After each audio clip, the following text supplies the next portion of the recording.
Shri Shastri, members of FIMMDA and other distinguished participants in today's event. I'm extremely happy to be part of this FIMMDA event this evening. I would first like to take this opportunity to place on record the Reserve Bank's appreciation of the key role played by FIMMDA in the development of financial markets in India. In his opening remarks, Shri Shastri just mentioned about RBI granting SRO status. I would just like to say that you are more than an SRO. So therefore, granting a status on paper would probably, may not measure up to the kind of role that FIMMDA has been playing in our financial markets and in the way we have been interacting and we have been engaged between the Reserve Bank and the FIMMDA. In my address this evening, I propose to highlight, broadly I have taken the theme of financial market reforms, approach and expectations as the theme of my address today. And I propose to first reflect upon some of the recent financial market developments and our efforts to navigate through them in the prevailing global and domestic environment. I shall then touch upon some of our recent initiatives for development of domestic financial markets and then proceed to conclude by expressing our expectations from market participants and market bodies in the way ahead. Let me first touch upon the recent financial market developments, or more precisely, the recent financial market turmoil. The commentary from the US Fed at the recently held Jackson Hole on the future trajectory of US monetary policy has infused substantial volatility into global financial markets, with large spillovers and knock-on effects on emerging market economies in particular. This episode is yet another demonstration of the point made by me in my media interview on 23rd of August this year, that while forward guidance can be a useful policy instrument in an accommodative monetary policy phase or in an accommodative monetary policy cycle, it can be quite difficult to provide such forward guidance in a coherent and consistent manner, especially when we are in a tightening cycle. The difficulty gets further compounded in the current environment of extremely high uncertainty. Such forward guidance may even have destabilizing effects on financial markets, especially if the subsequent monetary policy expectations are at variance with the earlier pronouncements. Central bank communication in the current context has thus become even more difficult, more challenging than the actual policy actions themselves. Notably, however, the financial markets in India have recovered from the lows that they fell into in the immediate aftermath of the Jackson Hole pronouncement from the US Fed. In this turbulent global environment, the resilience exhibited by Indian financial markets reflects the robust macroeconomic fundamentals of our economy and the proactive and strategic policy interventions to mitigate the impact of the two black swan events that have occurred in quick succession: the COVID-19 pandemic followed by the war in Europe.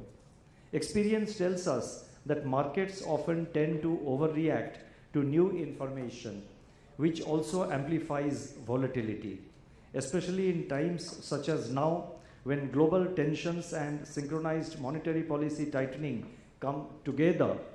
Overshooting often precedes subsequent realignment with the underlying fundamentals. So there are expectations build up and markets tend to overshoot, and then subsequently when the central bank policy actions are different, or when there is greater realization of the actual state or the actual macroeconomic fundamentals, then of course the necessary correction takes place. So overshooting often happens in such difficult and such complex times. Hence, it is useful to take stock of India's macroeconomic fundamentals and its buffers and assess them in the current and evolving conditions. I would like to highlight 6 points in this regard. First, India is widely perceived to be among the fastest growing major economies in the world in 2022, when the other major economies may actually be encountering recession or considerable moderation in their growth momentum. The favorable growth differential of India provides confidence to investors. This is amply reflected in the surge of portfolio inflows into India since July this year. The inflows in August alone at US $7.5 billion are more than 16 times the net inflows that we experienced in July. Second, the recent softening of commodity prices and supply chain pressures have eased the terms of trade shock that India faced in the aftermath of the pandemic and the war in Europe. With the consequent easing of imported inflation pressures, India's CPI inflation has peaked in April 2022, that is in April this year. Further, the average Indian basket crude price in August at 97.4 US dollars per barrel has turned out to be lower than what we had assumed for the full year. As you know, for the full year in our monetary policy, we have assumed 105 US dollars per barrel, and the average that we saw, the monthly average in August was 97.4 dollars per barrel, and so therefore that is another positive factor to be noticed. And in fact, India's inflation is currently lower than a large number of its trading partners. Third, the shift in the commodity price outlook is also altering the assessment of India's current account deficit in 2022-23, that is in the current year, which is now expected to remain well within sustainable levels. Fourth, at a time when food security is threatened the world over by shortages and soaring prices, India's large buffer stocks of food grains supplement domestic supply and assure food security in the domestic market and in the domestic segment. Fifth, India's foreign exchange reserves of US $561 billion as on August 26, that is the last published figure. It provides a cushion against external shocks, as is being demonstrated on a day-to-day basis. Moreover, the reserves are also reinforced by forward assets. Sixth, the health of our banking system is sound. It is well capitalized and well provisioned with improved asset quality. This constitutes a key pillar of financial stability and is expected to provide positive spillovers for the financial markets. So as you can see, if we are talking of the buffers or if we are talking of the firewalls which protect our economy or which add resilience to our economy, we have a six-sided buffer or a six-sided resilience built around the Indian economy, and I think these are positives which every financial market participant, I would feel that it is necessary to keep in mind. Now, reflecting these fundamental factors, the Indian rupee has moved in an orderly manner in the current financial year so far. It has held, that is the rupee has held its own in a world of sharp depreciation across the emerging market economies and also advanced economy currencies.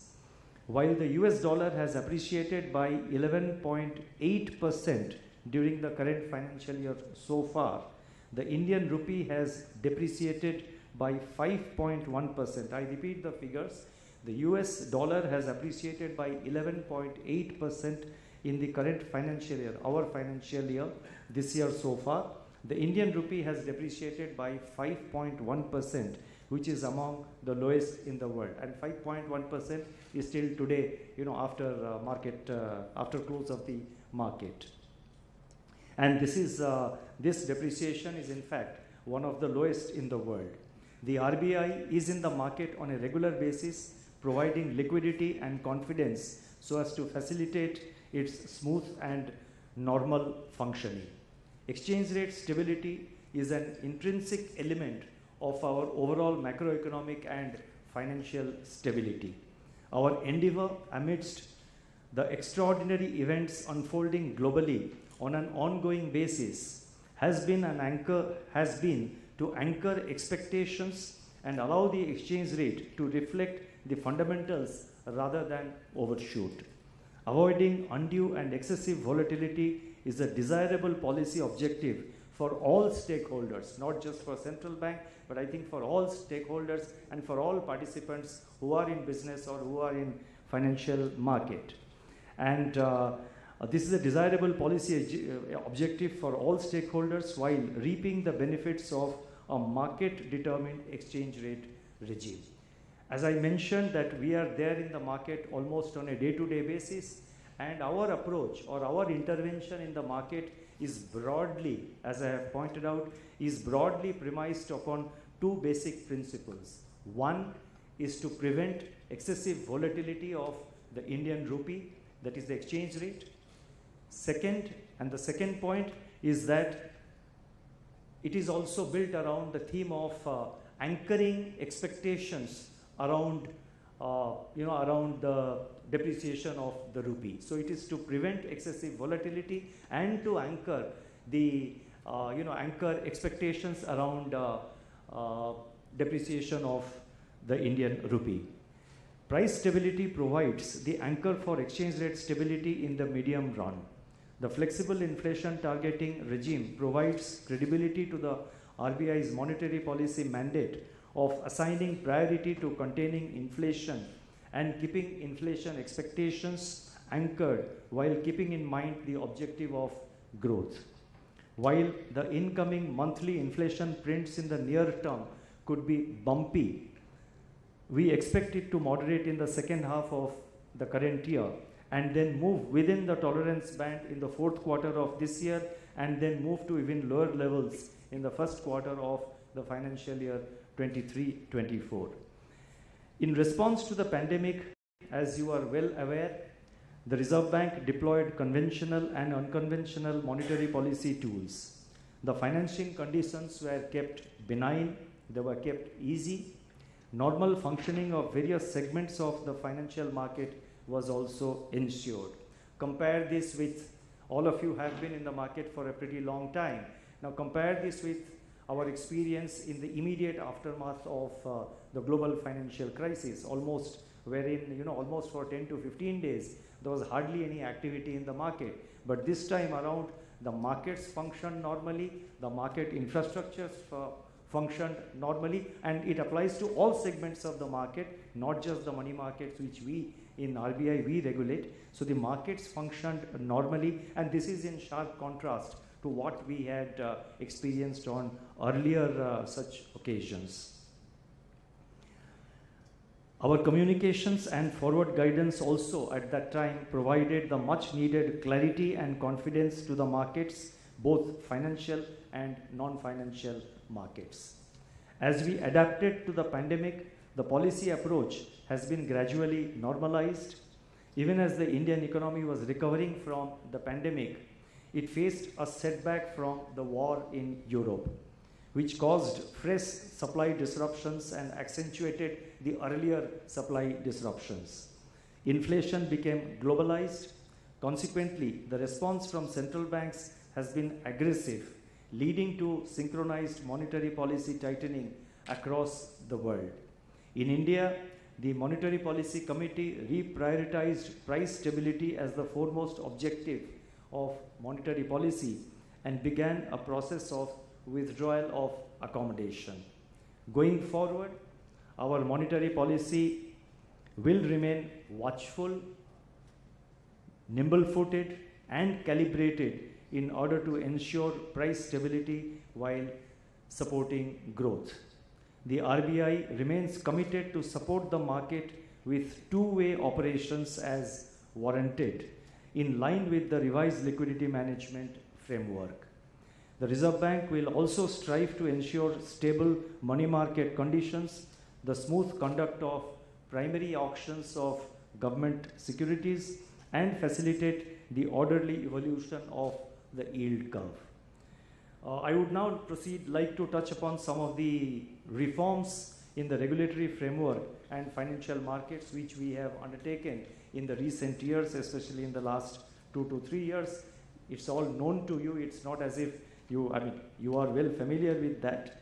But nonetheless, to put things in perspective, I have just taken out 7 such reforms which have larger consequence. There are other measures also which we have taken, but I have just picked up 7 of them, and I thought it would be it would be useful if I highlight them here, and how we have experienced how has been the experience, our experience and experience in financial markets of these measures, and what we expect from each of these measures going forward.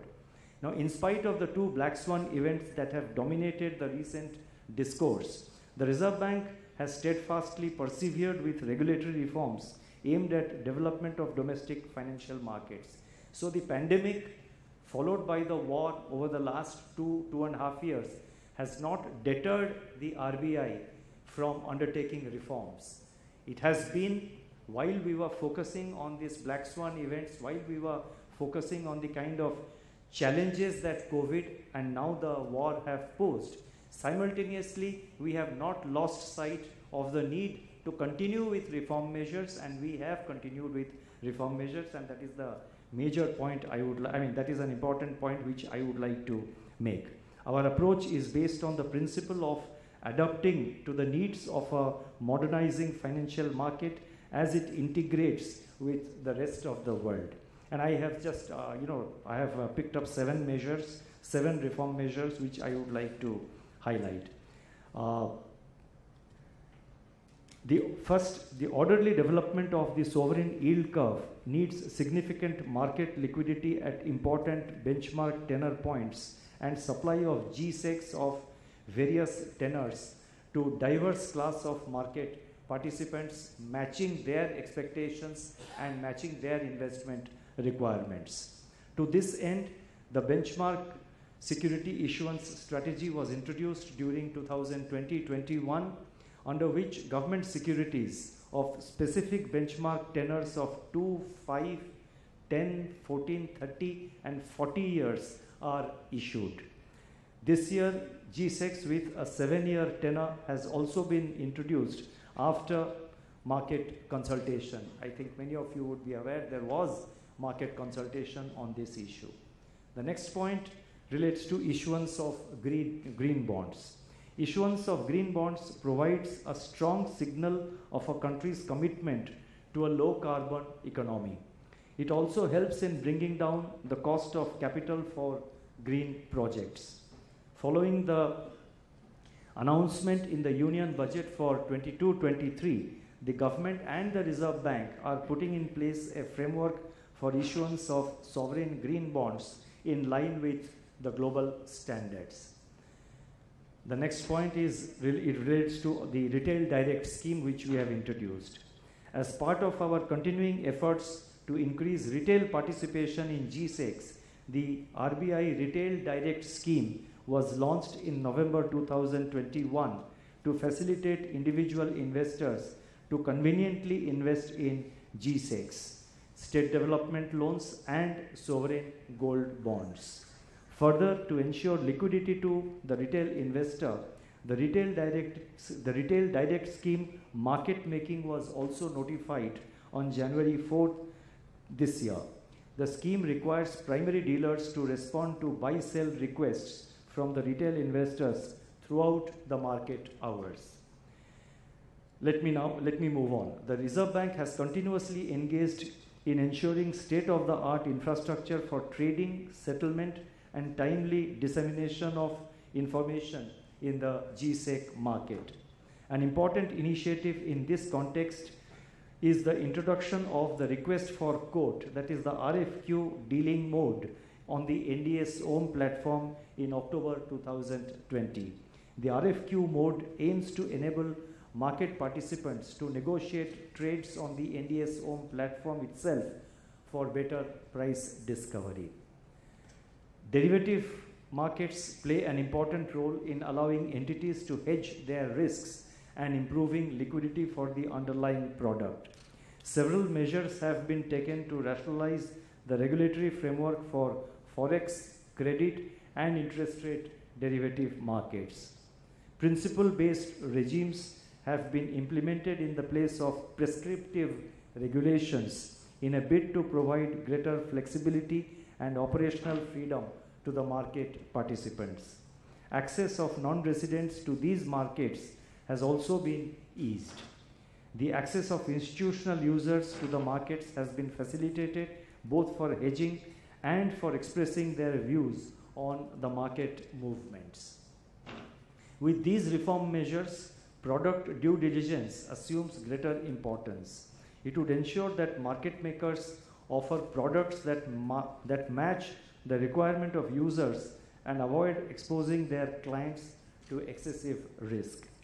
Considering the recent changes in regulations relating to OTC derivatives and in line with international standards, a regulatory framework for market makers in OTC derivatives has been put in place to ensure high standards of governance, risk management, and conduct by market makers. We have also continued our efforts towards integrating domestic and offshore Indian rupee markets. Banks in India with operative IFSC banking units were permitted to access the offshore non-deliverable rupee derivative market in 2020 to facilitate integration of offshore and onshore markets for overnight indexed swaps. The most active, which is the most active rupee interest rate derivative in the domestic market. Banks in India and standalone primary dealers have been permitted to undertake settlement of OIS transactions with non-residents in foreign currency, and that this announcement was made very recently. Broadly, the recent regulatory and institutional reforms have been aimed at enabling the domestic financial markets to face the challenges of the next decade. Cutting across market segments, these reforms seek to usher in a simplified, principle-based regulatory framework that seeks to broad-base markets by easing access, enhancing participation, facilitating innovation, protecting users, and promoting fair conduct. Now we have made a very sincere endeavor to try to synthesize all these objectives and come out with new measures. Now, while I am talking about the reform measures that we have undertaken in the recent years, it is also important to highlight on, it's also important to highlight the role of market participants and market bodies as reform partners of the Reserve Bank. In fact, we look upon the market participants and market bodies as reform partners of the Reserve Bank. It is important to note that achievement of the desired outcomes from the significant changes in regulatory framework for financial market and its infrastructure, it is contingent upon market participants taking forward the reform agenda. It is heartening to see the market participants rising to the occasion and partnering with the Reserve Bank to meet the challenges of the recent years, and that is also our expectations as we move forward.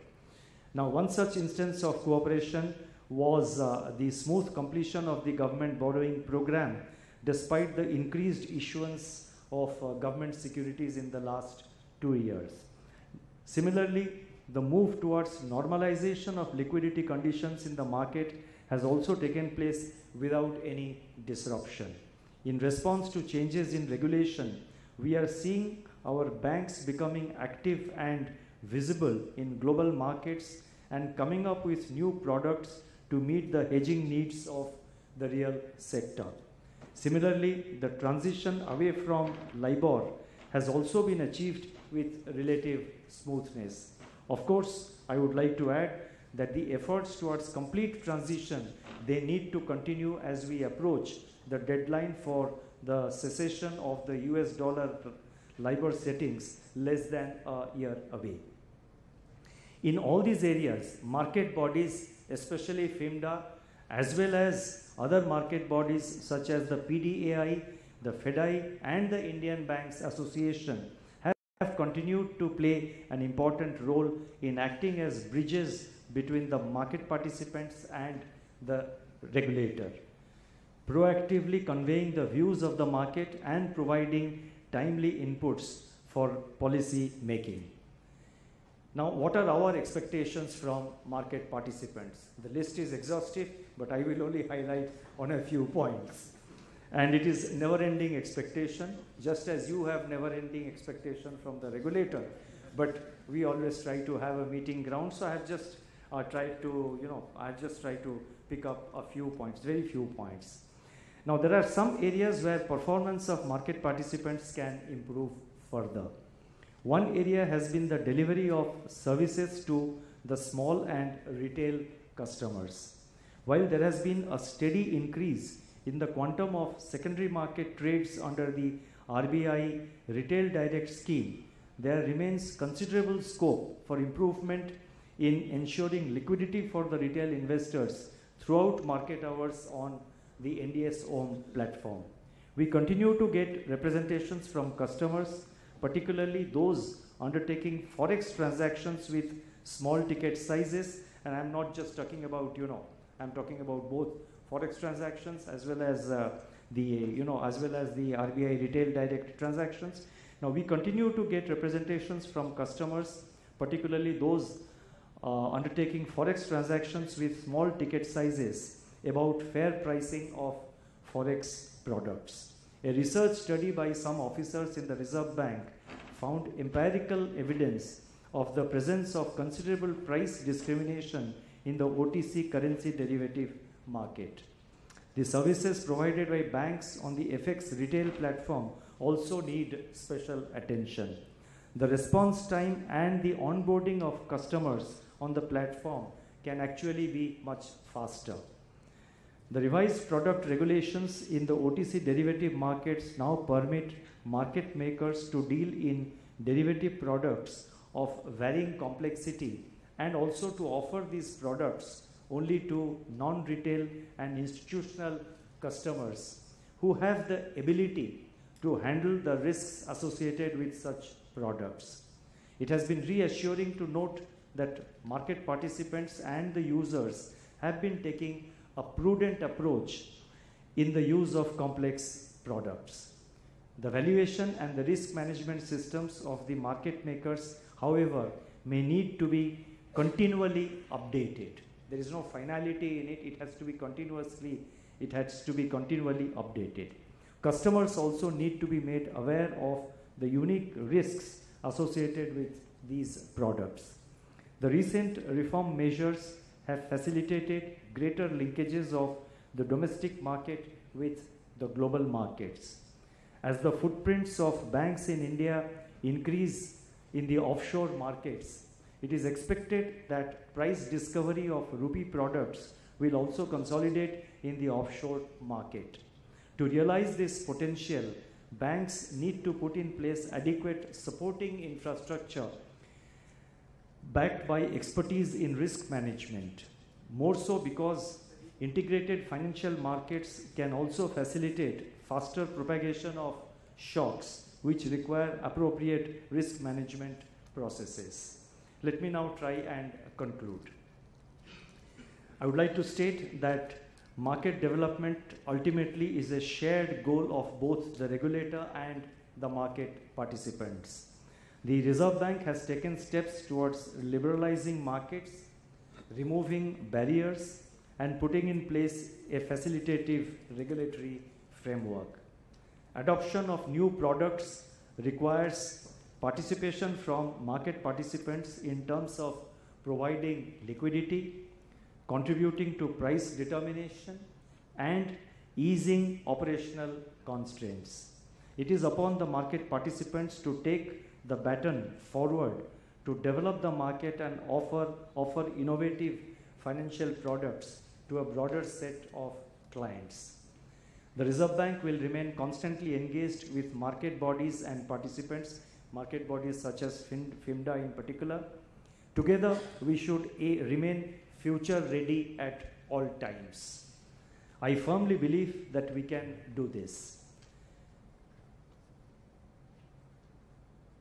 And finally, I take this opportunity to wish FIMMDA all success in its future endeavors and look forward to our continued partnership. Just to conclude, let me repeat what I said. Together we should remain future ready at all times, and I firmly believe that we can do this. Best wishes to you all, best wishes to FIMMDA. Looking forward to remaining further engaged and always in interaction between the regulator and the market bodies. Thank you very much.